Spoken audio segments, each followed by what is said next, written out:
Hey everyone, so thank you all for the positive feedback I received on my first Go Battle League video. I recently moved apartments, so it's been a little busy for the past few days, but I'm pretty much done with the moves, so I should be able to make more consistent videos in the future. And thank you all for the new subscribers and followers. For those just getting into PvP, we welcome you to the community. I personally love seeing more people get involved with this aspect of the game. Today, I'm going to cover how I got to tier 10 and what line I used. A lot of popular lines will have Registeel, Azumarill, Altaria, Skarmory, Wishcast, Swampert, but for those that don't already know, I tend to go pretty anti-meta. So what that means is I build lines that purposely counter what you typically see in the meta, which is pretty much the most common Pokemon you'll see in battles. So getting into the matches, pretty much the main lineup is Umbreon, Toxicroak, and Deoxys Defense. Umbreon and Deoxys Defense are both really bulky, and so they can kind of absorb a lot of damage. So right here, I'm just going to absorb this Frenzy Plant and hit the Meganium with Dark Pulse. So first and foremost, you definitely want Last Resort on your Umbreon, just because if you're ever stuck in a matchup with another Umbreon or anything that resists Dark types, you'll need that normal type to really put yourself and give yourself a chance to really get out of that situation. I actually prefer Dark Pulse, and so Dark Pulse takes more energy to use, but it does hit a lot harder than Foul Play. And so for me personally, I like to use it over Foul Play because it means that I can do a little bit more damage. And so as you can see, Umbreon is pretty bulky.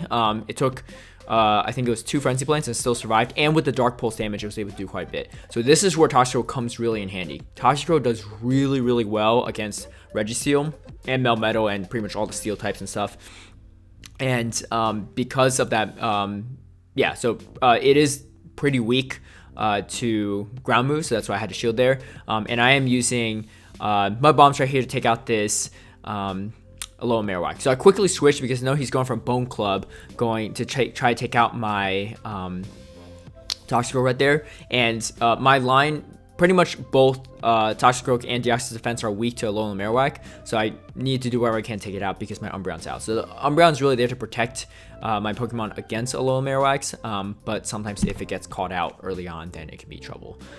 So right here, it's okay because Toxicroak can do quite a bit of damage, and I know that both Toxicroak and Deoxys Defense can handle Registeel too. So that was pretty much how you use that team. And so going into this next match, Umbreon against Registeel is not ideal. Honestly, Umbreon loses a lot of head-on-head matchups, and so if it's not Azumarill or Registeel, I usually, or any Charm users, I usually stay in that matchup for a little bit to absorb some damage, and then I switch out. That way, whatever I switch into, whether it's Toxicroak or Deoxys Defense, won't be able to take that damage. And so right here, as you can see, Toxicroak actually does pretty well against Azumarill because it has Sludge Bomb. Now, it does usually need a bait to win on even shields, so you need to hit it, make them shield a Mud Bomb, or they just don't shield the Sludge Wave or Sludge Bomb. Even against Deoxys Defense, it can do decent because Sludge Bomb hits so hard, and because Toxicroak just has such a high offensive stat, that's where it comes in handy. And so he's going to just farm me down, which was a correct call right there. I still have Umbreon. Umbreon does really well against Deoxys Defense. Yeah, it has counter, but Deoxys Defense is very defense heavy, so its counters won't do as much damage. It also doesn't have stat damage. And so this is why I keep Deoxys Defense in the back as well. I'll either keep Deoxys Defense or Toxicroak in the back because pretty much almost every team will have something weak to counter, and vast majority of the time it's Registeel. And so like I said, it's very anti-meta, so it beats a lot of what you typically see. And right here, I'm not worried because I still have Umbreon in the back. But so you pretty much need one of those counter users in there. And then also Deoxys Defense with Thunderbolt, and Toxicroak with a Sludge Bomb can do quite a bit of damage against Azumarill too, right? Which is what Umbreon's weak to, so that's why you want to protect it with Umbreon. Umbreon does a really great job protecting Deoxys Defense and Toxicroak against Haunters, as well as Alolan Marowak, Alolan Raichu, stuff like that. So definitely a pretty solid mon. And as you can see, it's so tanky right here, and so I'm noticing that this Tropius actually has Razor Leaf, and so Razor Leaf does not charge energy as fast. It does hit pretty hard, but this gives me a lot of chances to spam quite a bit of Dark Pulses. Deoxys Defense can do decent against Tropius. It is just so bulky, and I don't really want to swap it in right away. So I'm just trying to do some chip damage here, and then see if I can force a shield. And so at this point, I believe that I could survive the Leaf Blade, so that's why I just let it go. And then either he's going to burn a shield, or I'm going to win switch advantage right here. And so he does burn a shield, and so this makes me think that he has something weak to Deoxys, or to Umbreon, which is the case. Deactivates defense, so he just wanted to take it out as soon as possible. So pretty good situation for my opponent at the moment. But you know, Deactivates defense against Deactivates defense, it's kind of a long grind essentially, for better or for worse. But anyway, so there is a third Pokemon in the back that I'm not really sure what it is. I'm hoping it's a Regiseal, because if it's a Regiseal, I'm in luck, just because I don't even I could even think of what do you call it, Flash Cannon from Regiseal and be okay. And so I'm just gonna shield just to see what's going on right here, and I know I can farm him down with just counters, so I do that. And then I use Thunderbolt. And so it's actually Melmetal. Melmetal is a pretty solid situation too, just because it is a little less tanky than Regiseal, but both of its attacks, assuming that it has superpower, is actually going to be resisted by Toxicroak. Toxicroak is pretty glassy, but I can do quite a bit of damage. And so as you can see, Toxicroak actually hits really, really hard. And so it doesn't even need to use the charge moves a lot of times. Actually, I just realized too, in my next matchup, I actually end up matching with the same guy. So let's see if this plays out a little differently or not. And so this time around, he switches right away to Melmetal. I'm not going to shield this. Like I said, it's all going to be resisted, and I can just get through with my bombs. And if he shields here, then this is where I consider potentially shielding too. And so at this point, I believe I shield as well, just because I want to make sure this is alive and I can win this matchup. Yeah, he has Tropius in the back, but it's Razor Leaf, so this means I could potentially get to a Sludge Bomb in time. But he actually goes in with Deoxys Defense. Not a bad idea on his end, just because he knows that he needs this Deoxys. He can't match the Deoxys Defense with the Umbreon. He actually is running Psycho Boost as well, so that's actually a pretty good situation for me, just because his attack is lowered. I'm just going to go straight in for the Dark Pulse. Again, Dark Pulse just hits so much harder than Foul Play, which is why I enjoy it a lot more. And then this pretty much is GG's, just because Deoxys Defense does have that Rock Slide, and so that's going to be super effective damage against Tropius. And like I said, Deoxys Defense is just so bulky. I'm just going to I tried to actually do another Dark Pulse, but oh, that's actually accidentally misclicked. But yeah, I don't even need to shield this Leaf Blade. Like I said, I kind of just let it go just to show you how much damage it'll do, even though I had a shield left too. But you can take quite a bit, and it's not going to get to another Leaf Blade in time just because of the Razor Leaf. And I believe this is match number 5 of this tier 9. And so right here, pretty good situation. I don't usually win the lead with Umbreon, but this is a really good situation because it just really walls off this Deoxys Defense. As you can see, that Rock Slide did very little damage, and it's not that Rock Slide doesn't do a lot of damage, it's that Umbreon's just so tanky. I think there was actually a little lag on my opponent's end there, so that's a little bit unfortunate, but he's able to kind of break out of it after I use a charge move. And here he's likely going to use Bubbles, and even if so it actually wasn't, and so I kind of just let it go regardless, because I know that Deoxys Defense can tank it. So I'm going to go right here. It seems like there's some lag on both ends. Yeah, I think my opponent definitely lagged at least twice on the Mantine, which is a little unfortunate. But I don't think it's going to change the outcome of this match, and you'll kind of see why. So I'm just going to let this go. I have the Umbreon to purposely handle the Deoxys Defense myself, so it's not a big deal. I want to maintain that shield advantage. Having 2 shields for Toxicroak is pretty solid, just because there's not much I could beat it at that situation.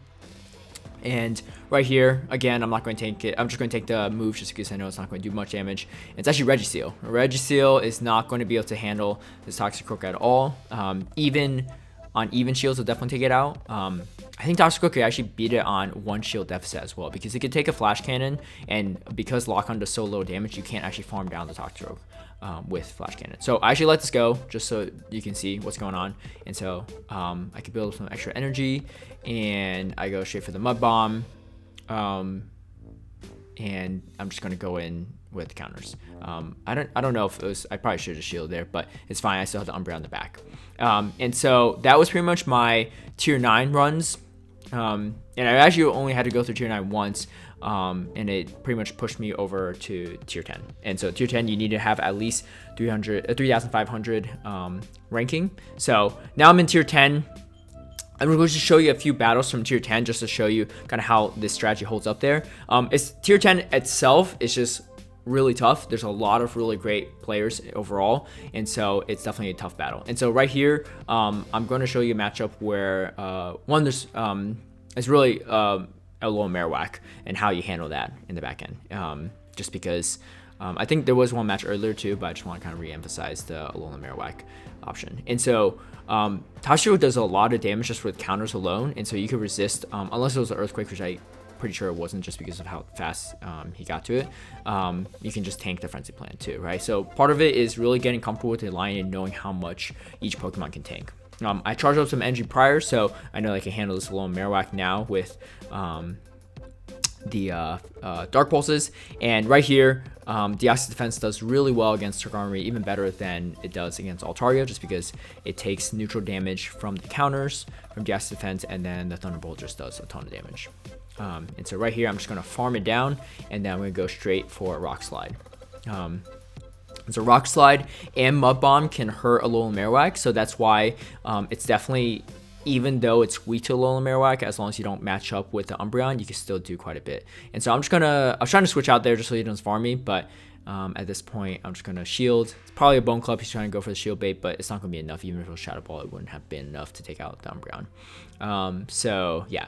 And as you can see, my win-loss ratios, they're gonna change quite a bit. I definitely lost quite a few due to lag alone, but I also lost a ton just because there's just really talented players in tier 10 too. So yeah, anyone that's trying to maintain a solid win-loss ratio, yeah, good luck. Once you hit tier 10, it's pretty much game over for that.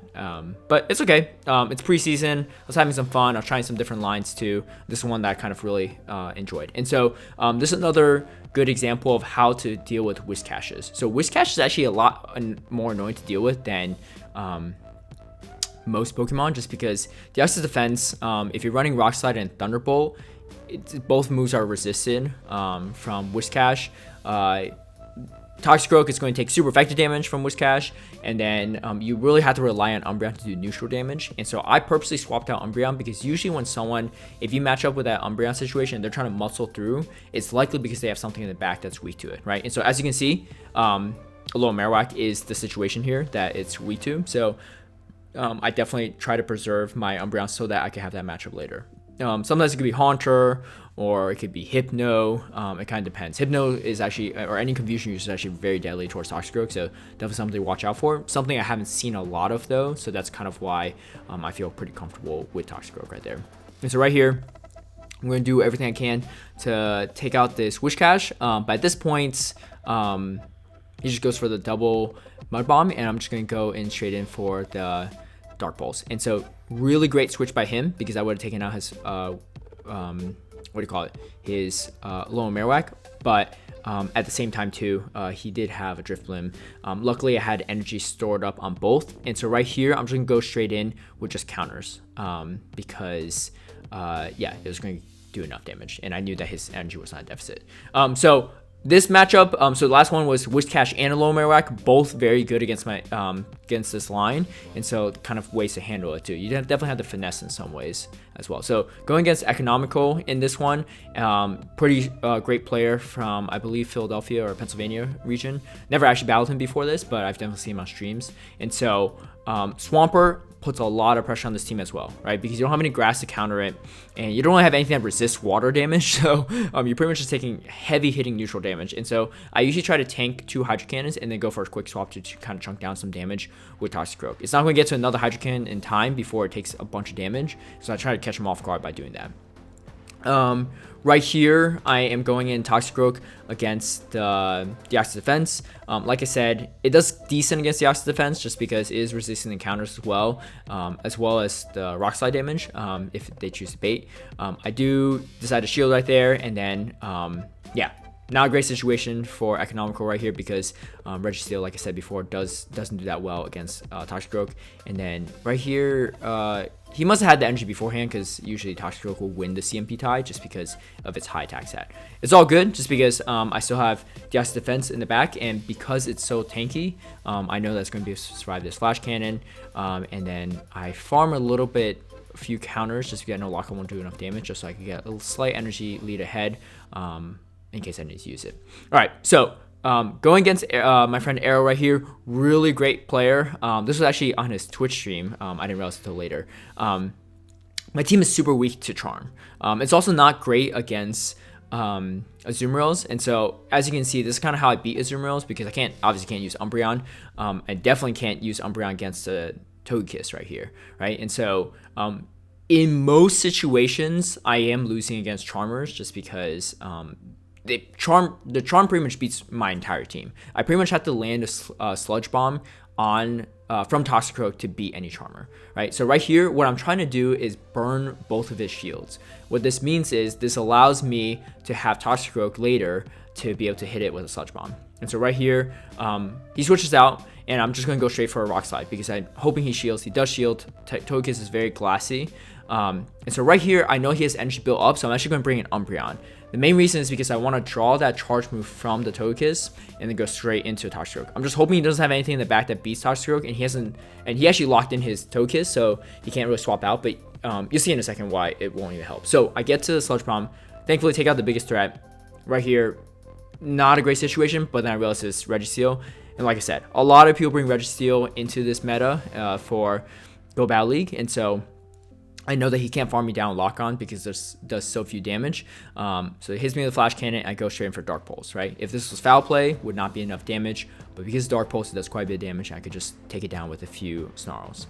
That's pretty much how I took out a Charm user. Still a really tough matchup right there. And like I said, majority of time, whenever there's someone that's using Charm, I will probably lose that matchup. What I noticed in tier 9 and especially tier 10 is that there's very few people that actually bring Charm. So my team doesn't have perfect coverage by any means, but there are definitely ways to play around the meta. And personally for me, I just have way more fun playing anti-meta. And that's kind of why I decided to use this kind of weird team. Hopefully this team works for you as well, and not too many people catch on and start bringing Charmers, because if that's the case, then definitely gonna have to change up this anti-meta in a different way. Thank you all for watching, and thank you for all the warm reception on my previous video. I'll definitely work on responding to those comments as soon as I can. I've been out of Wi-Fi for the past few days, so I apologize for the delay on that. If you like this video, feel free to share it, feel free to subscribe for future content, and I'll see you all next time.